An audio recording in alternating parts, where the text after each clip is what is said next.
សូមគោរពជំរាបសួរពុកម៉ែបងប្អូនទាំងអស់គ្នាខ្ញុំវីរៈថ្ងៃនេះខ្ញុំបានវិលត្រឡប់មកវិញហើយតើបងប្អូនទាំងអស់គ្នាសុខសប្បាយដែរឬទេថ្ងៃនេះខ្ញុំមានប្រធានបទចង់ចែករំលែកដល់បងប្អូនទាំងអស់គ្នា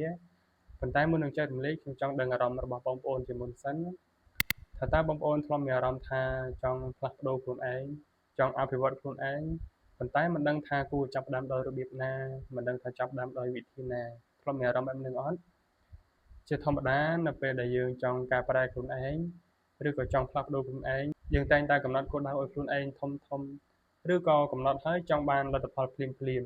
ដែលជាហេតុធ្វើឲ្យយើងមានអារម្មណ៍ហត់នឿយនិងធុញទ្រាន់ទាំងដែលយើងមិនទាន់នឹងបានចាប់ផ្ដើមផង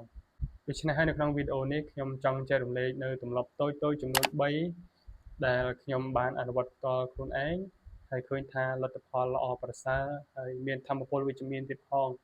ដូច្នេះហើយខ្ញុំចង់ចែករំលែកនៅទម្លាប់ទាំង3នោះដល់បងប្អូនទាំងអស់គ្នាដោយទម្លាប់ទី1គឺការចំណាយពេល15នាទីជារៀងរាល់ព្រឹកដោយគ្មានទូរស័ព្ទ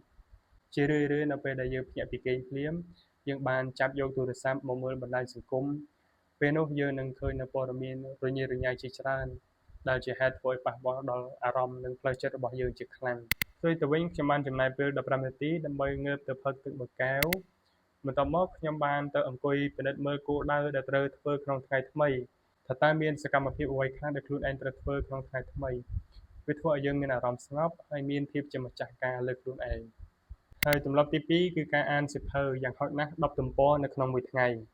អ្នកទាំងអស់គ្នាមិនបាច់អានចប់មួយក្បាលនឹងក្នុងមួយថ្ងៃនោះទេដោយការអានត្រឹមតែ10ទំព័រនៅក្នុងមួយថ្ងៃគឺយើងងាយស្រួលក្នុងការធ្វើហើយយើងក៏មិនចំណាយពេលច្រើននោះដែរប៉ុន្តែបើយើងអាចអនុវត្តទម្លាប់មួយនេះបានជារៀងរាល់ថ្ងៃក្នុងមួយឆ្នាំយើងអាចអានបានសៀវភៅចប់រហូតដល់ទៅជាង10ក្បាលឯណោះហើយជាការវិនិយោគលើចំណេះដឹងដ៏ល្អបំផុត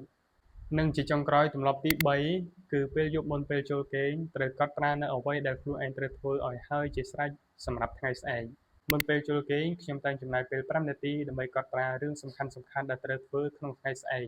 ការធ្វើបែបនេះនឹងជួយឲ្យយើងមិនបាត់បង់ការផ្ដោតអារម្មណ៍ហើយពេលភ្ញាក់ឡើងយើងនឹងដឹងថាយើងត្រូវធ្វើអ្វី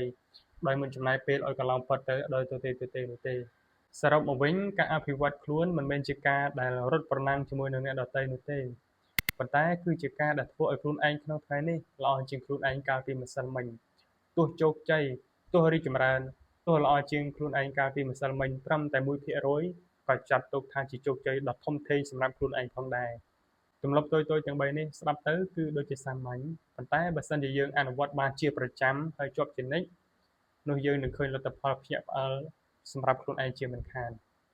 ចុះបងប្អូនទាំងអស់គ្នាវិញតើមានទម្លាប់ល្អៗអ្វីខ្លះដែលកំពុងអនុវត្តសូមជួយ comment ចែករំលែកនៅខាងក្រោមវីដេអូនេះផងដើម្បីខ្ញុំបានរៀនសូត្របន្ថែមទៀតផងដែរសូមអរគុណសូមជម្រាបលាជួបគ្នានៅវីដេអូក្រោយ